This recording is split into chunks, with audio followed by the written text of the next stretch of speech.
Hey everybody, this is Will, your friendly neighborhood Smith representative, and I'm here with the best semiconductor news stories of the week. Fuji Electric India's CEO warns that supply chain constraints may remain for certain semiconductors for up to 2 years. Many manufacturers remain committed to production expansion, but the impact of this won't be seen for another few years. On that note, Tokyo Electron has planned another factory. Its 7th plant will cost $167 million and increase production capacity by 50%. It will go online in Oshu, Japan in 2025. NVIDIA hosted a conference where they announced a suite of new products and services, and as a result, some of this episode may sound like an NVIDIA advertisement.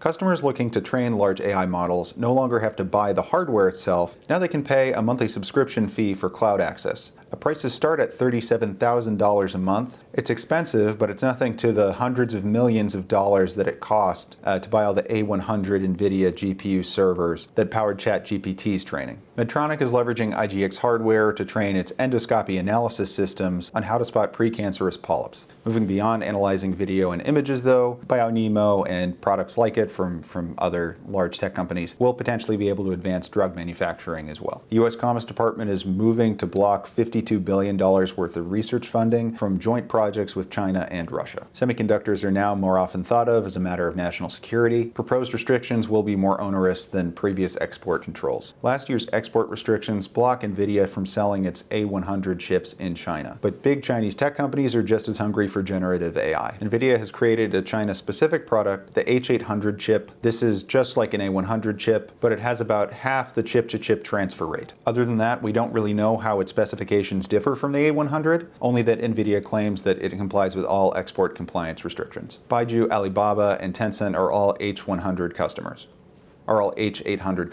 Many had hoped that Xi's meeting with Putin in Moscow would involve discussion of China's peace plan in Ukraine. Unfortunately, it did not. The IMF has announced another $15.6 billion loan to Ukraine that will take place over 4 years, and 31 Abrams tank deliveries will be expedited to fall. U.S. Secretary Antony Blinken has stated that there's no evidence that China is providing lethal aid to Russia. Santa Clara local Marvell is following Intel and Micron's lead in trimming their workforce. While the overall trend in the semiconductor industry will be that of exponential growth, in the short term demand is down, so Marvell will be cutting 320 jobs. The world's largest heating and cooling manufacturer, Daikin, is looking at data centers for growth. They've made 2 recent American purchases, Alliance Air Products and C3M Building Solutions. These acquisitions will help support building-scale HVAC. Cooling can make up to 30% of a data center's cost, and much of Daikin's current product line is on energy-saving heating and cooling products like heat pumps. Thank you for joining Will's Semiconductor News Summary. If you have questions about any parts, part families, or any of the stories here today, please drop me a line.